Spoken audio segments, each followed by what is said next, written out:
मैं आपको थोड़ा और बता देता हूँ अपने बारे में। मुझे 12 साल हो गए हैं कॉर्पोरेट जॉब करते हुए, और रिसेंटली जॉब की वजह से मेरी शादी भी हो गई। Yes, thank you, thanks. मेरी बीवी शादी.com की सेल्स में थी, तो टारगेट नहीं पूरा हो रहा था उसका। रोने लगी आके कि प्लीज कर ले। मैं कहा तू मेरा CSR। जॉब से पहले नहीं था मुझे एक्सपोजर। मुझे याद है, जैसे मैं कॉलेज का मेरा फर्स्ट डे था, मैं गया कॉलेज में, और आप यकीन नहीं मानोगे, मैं जीवन में पहली बार देखा ऐसे कि लड़कियां ना स्लीवलेस टॉप में कॉलेज में जा रही है। और इससे पहले स्लीवलेस मैंने सिर्फ अपने पापा को देखा था। देखा आपने, जैसे जैसे उम्र बढ़ रही है पैंच बदन पे कपड़े कम ही होते जा रहे हैं। रिटायरमेंट के बाद बस हाथ में पेचकस लेके ही घूमते रहते हैं, लाओ मैं गैस ठीक कर दूं, लाओ मैं पंखा ठीक कर दूं। अपना काम करो यार जाके। बट भगवान की दया से ऐसे बचपन में पैसे बहुत होते थे मेरे पास। हाँ, हमारी किराने की दुकान थी, वहीं से चुराता था मैं। परचून की दुकान पता है ना आपको, ऐसे ग्रोसरी स्टोर में से। हाँ, हमारे घर में 5 मेंबर थे, 4 उसी दुकान से पैसे चुराते थे। 5वां मेंबर था हमारा कुत्ता शेरू। उसको मेरे पापा ने इसलिए पाला था कि बाहर का कोई बंदा दुकान में चोरी ना करे, तो हमें देख के ही भौंकता रहता था। बहुत पैसे चुराता था मैं। ऐसे गले में सिक्के आते थे, कॉइन्स आते थे, मैं जेब में डालता था और जाके क्लास में बच्चों को बांट देता था। इतना पैसा बांटा क्लास में, बच्चे मुझे बिल गेट्स बुलाने लगे थे। एक समय पे मैंने ही उनको बोला कि पैसा ही सब कुछ नहीं होता, अच्छा इंसान बनो, पढ़ाई लिखाई करो। बहुत टोरा होता था भाई मेरा, मैं सिक्के फेंक देता था, लोग कहते थे बाहुबली आ गए। हमारे क्लास में से क्वेश्चंस आते थे, याद है आपको, कॉस्ट प्राइस सेलिंग प्राइस वाले।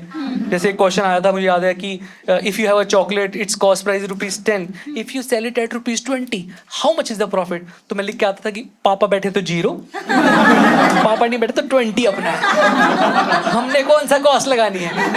फिर मैं कॉलेज गया, I went to Bhagat Singh college, it's a commerce based college in Sheikh Sarai, Select City Walk mall के पास में से, काफी पॉश एरिया माना जाता है। स्कूल में मेरा इतना टोरा होता था, कॉलेज में गया, मैंने वहां जाके देखा बहन जो बच्चे ऐसे नाइकी पूमा जॉर्डन वॉर्डन पहन के आ रहे, लंबी लंबी गाड़ियां। और वहां जाके मुझे रियलाइज हुआ कि मैं बहन जो स्कूल में अमीर था ही नहीं। मेरे दोस्त ही अव्वल दर्जे गरीब थे। और दोस्तों, वहां जाके मैंने जिंदगी का सबसे बड़ा लेसन सीखा कि अगर आपको जिंदगी में खुश रहना है तो अपने से नल्ले दोस्त पाल लो। मैं बता रहा हूं आपको, इतना, ये जो लोग मेडिटेशन की बात करते हैं, यही मेडिटेशन है, यही ब्लिस है। हाँ, अगर आप कहीं जॉब भी करते हो, आपकी सैलरी अगर 80,000 है और आपके साथ वाले कुलीग की ऐसे 70,000 है, 60,000 है, 50, आपका मन ही नहीं करेगा ग्रो कर जाऊं। आपको लगेगा जब दुनिया ही नल्ली है तुम्हारा भाई सर्वश्रेष्ठ है, जब बैठे रहो ऐसे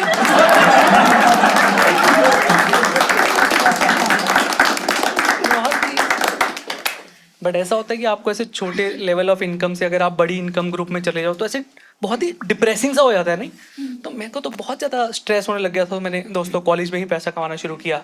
फिर 15 दिन बाद मेरे पापा ने बोला तुम मेट्रो में जो पर्स मार रहे हो कितनी गलत बात है। तो पहले घर में चोरी करता था, अब तो बाहर चोरी कर रहा है, वेरी बैड। बट ऐसी बात नहीं दोस्तों, मैं मेहनती बंदा हूँ, आपने देख लिया होगा।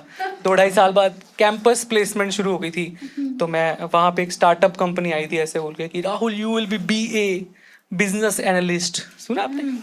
बिजनेस एनालिस्ट, किलो के भाव से ले गए थे बिजनेस एनालिस्ट बोल के। हाँ, बिजनेस एनालिस्ट 2 शब्दों से मिलके बना है, बिजनेस एंड एनालिसिस। जब मैं उस स्टार्टअप ऑफिस में पहुंचा, वहां जाके मुझे 2 ही बातें पता लगी कि एनालिसिस मुझे नहीं आता और बिजनेस इनके पास नहीं है। वो कंपनी देखी जिनको फंडिंग मिल जाती है बट पता नहीं है जीवन में करना क्या है। वहां पे जाके हम फर्स्ट डे पे गूगल पे टाइप कर रहे हैं कि how to find a better job. मैं अपने TL से पूछता था, टीम लीड से जिसने मेरा इंटरव्यू लिया था, मैं कहा भाई कोई धंधा है आपके पास है? कि आ रहा है प्रोजेक्ट। मैंने कहा ई-रिक्शा पे आ रहा है क्या? पाइप लाइन, मैं कहा कौन सी पाइप कौन सी लाइन, कुछ है विजिबिलिटी? कुछ नहीं बताते थे भाई, इतनी गंदी वहाँ पे लोग गॉसिप करते थे। जो नेटवर्क में जाते लोग, चाय टपरी वपरी पे जाते हैं, कोई कहता था उनके इंक्रीमेंट नहीं आ रहे, कोई कहते उनके बोनस नहीं आ रहे, तो मैं तो गांठ फट गई थी भाई एकदम। तो मैंने अपने दोस्त को फ़ोन किया, मैंने कहा यार ये कंपनी की रियल वर्थ क्या है, कैसे पता चलेगी? तो आप लोग जो जॉब करते होंगे उनको पता होगा, उसने कहा कि यार एक ग्लासडोर करके एक वेबसाइट है, अब वहां पे जाओ, वहां पे लोग कंपनी के अनोनिमस रिव्यूज लिखते हैं। तो मैं देखा क्या गंदे गंदे रिव्यूज लिखे हैं भाई। एक बंदे ने लिखा होता कि कंपनी ने 40 लाख रुपए का लोन ले रखा है एम्प्लॉइज से।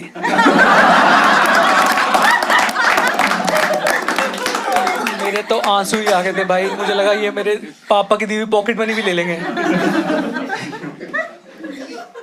6 हफ्ते तक एक पैसा नहीं आया हमारे अकाउंट में। उनसे पूछो तो कहते हैं टेक्निकल इशू चल रहा है बैंक में। मैंने कहा आप अर्बन क्लैब के कस्टमर केयर हो क्या भाई, टेक्निकल इशू कैसे चल सकता है बैंक में भाई। 6 हफ्ते बाद मेरा टीएल जो टीम लीड था मेरा, वो बस भागते हुए मेरे पास आया, कह रहा राहुल पासपोर्ट बनवा लो। तो आप 6 हफ्ते से खाली बैठे हो और कोई सीनियर आपको ऐसे बोल दे कि भाई आपका पिछवाड़ा नहीं फट जाएगा। तो मैंने आउट ऑफ क्यूरोसिटी उससे पूछ लिया, मैंने कहा सर कोई इंटरनेशनल अपॉर्चुनिटी है क्या? कह रहा नहीं यार, मैं कमीशन पे passport, Aadhaar card, pan card, you know EMI का बहुत भार है, सैलरी का आपको पता ही। मैंने कहा बैच कौन सी कंपनी में आ गया भाई मैं तो चारों रिलीजन के भगवान की फोटो ले आया था। मैंने कहा भाई जिसकी ड्यूटी लगी हो मेरी सैलरी डलवा दो बस। क्योंकि दोस्तों मैंने ज्वाइनिंग का लेटर आते ही 1,25,000 का आईफोन EMI पे ले लिया था।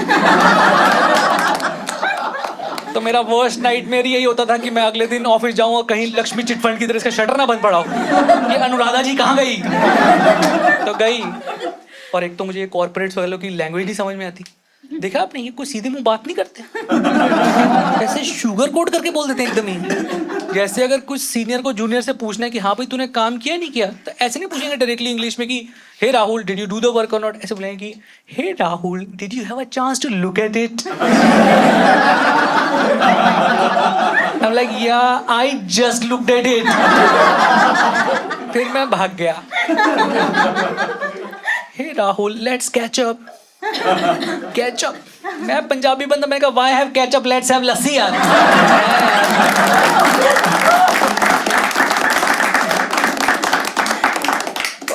कैंपस में जो HR आई थी वो कौन सा सीधे मुंह बात कर रही थी, वो भी यानी बोल रही कि hey Rahul what value will you add to the organisation. वो भी इसलिए कि hey Rahul what will you bring on the table, what will you bring on the table. मैंने कहा veg and non veg both. आप तुरंत ले चलिए मुझे यहाँ से, मन नहीं लगता मेरा। आप एक एल्यूमिनाई को लेके आते हैं, you guys know alumni is the person who got placed last year from the same college. उसको ऐसे कोट पैंट टाई पहना के, फेशियल फूशियल करा के, फुद्दू बना के एकदम ऐसे PPT के सामने खड़ा कर देते हैं। उसे सेल करते हैं कि he is the brand ambassador from your college. ऐसे सेल करते हैं कि this guy got placed from your college with a ट्रेमेंडस package of 1.8 lakh per annum. His company's name is Genpact।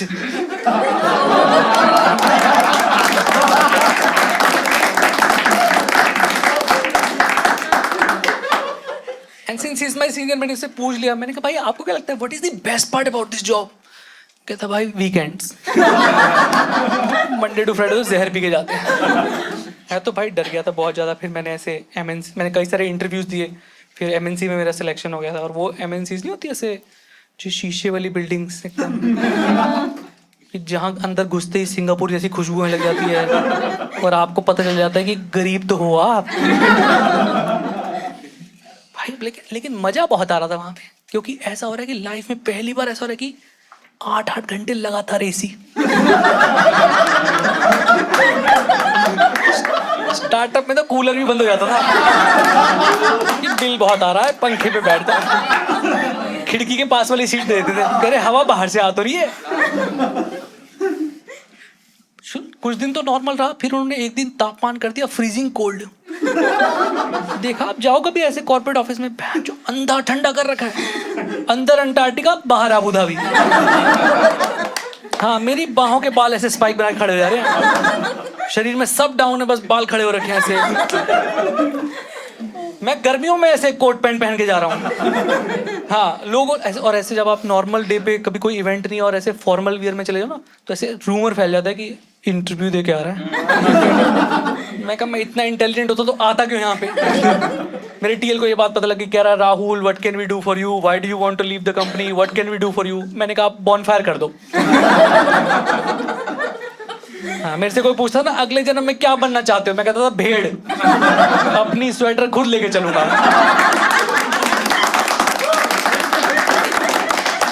कभी भी एमएनसी में आना पड़ सकता है। एक बच्चा मेरे से पूछता था, उसका ज्योग्राफी का पेपर है, कि भैया which is the coldest place on earth. मैंने कहा डीएलएफ बिल्डिंग 5।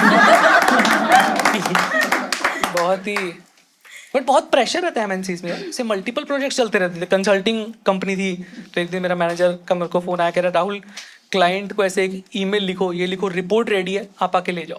मेरी तो इंग्लिश बहुत ज़्यादा ख़राब थी उस टाइम पे, तो मुझे पूरे ब्रह्मांड में जितनी इंग्लिश आती थी मैंने सब उस ईमेल में डाल दी। मैं उसमें लिखा, sir the report is ready, you can come in to our office any time. I and Rakesh sir have been making out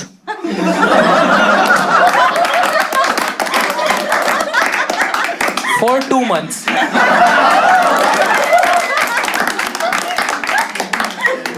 तुरंत मेरे मैनेजर का फोन आया, कह रहे Rahul what the hell you have done. मैंने कहा sir did you have a chance to look at it.